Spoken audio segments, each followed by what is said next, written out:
It was November 2025, and Rabbiatu Kuyateh says she found herself in a nightmare. The Sierra Leone native had been living in Maryland in the U.S. for nearly 30 years. But at a routine check-in back in July, U.S. Immigration and Customs Enforcement, or ICE, detained her. She fought hard to avoid being deported to her home country, where she says she had been raped during the Civil War, and where she feared being tortured because of her father's ties to the political opposition. A U.S. immigration judge granted her protection from being sent back. 2 months after that ruling, she was on a plane to Ghana. They put me in handcuff on our hand, on our waist, and our ankle. Rabbiatu says she was held in a hotel there for 6 days before being forcibly removed to Sierra Leone. This video of her made headlines in Ghana and the U.S.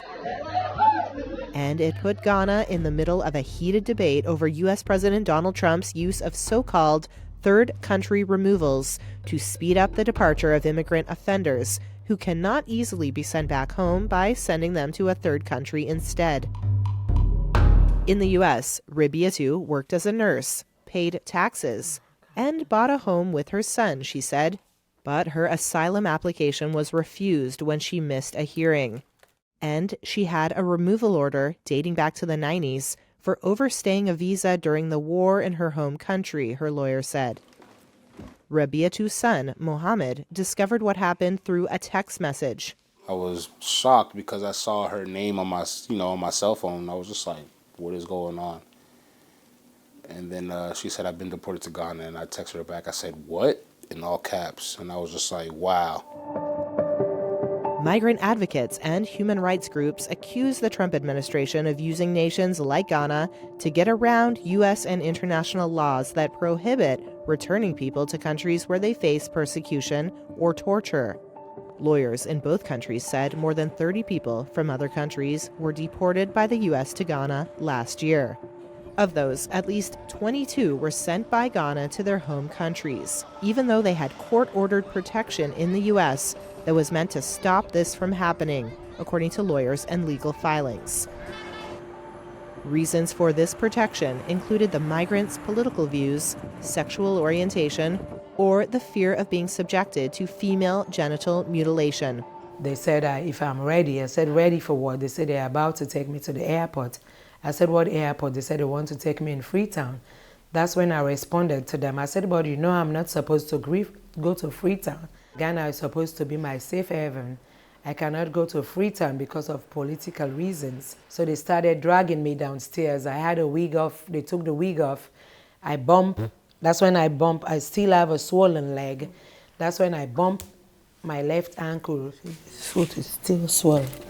Lawyers Reuters spoke to have accused Ghana of acting as a transit hub for U.S. deportees. They say none of their clients were given opportunities to raise legal objections to their repatriations. What is happening here is that people are being deported to Ghana and thereafter being sent back to the very countries where they were granted protection from, which is deeply concerning and is putting people in serious danger. Meredith Yoon is the litigation director for the Atlanta branch of Asian Americans Advancing Justice. She has represented 6 people who were sent to a country other than their own under the Trump administration.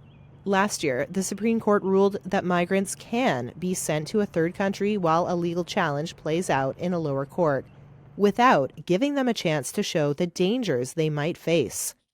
At least 6 African nations, including Ghana, have agreed to take in third country deportees. There are few details on the arrangements.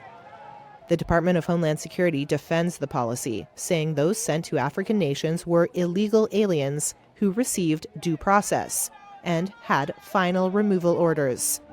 DHS said many had heinous criminal records, including assault and fraud.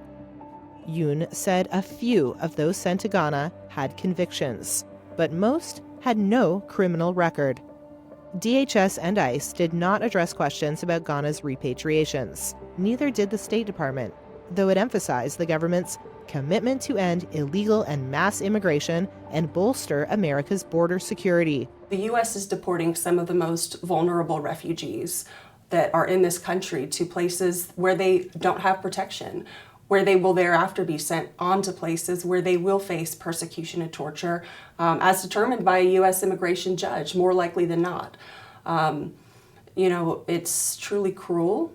Ghana's government has said that the decision to take U.S. deportees from West Africa was grounded in humanitarian principles.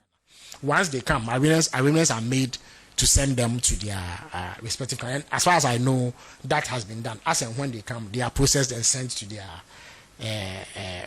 countries of origin. And there's really no difficulty as we speak with that arrangement. In November, Ghana's Interior Ministry said it was investigating Rabbiatu's treatment by immigration officials. The results have not been made public. Sierra Leone's government did not respond to questions about Rabbiatu's case. Now she is hiding in another West African country after fleeing Sierra Leone. I've considered America my home.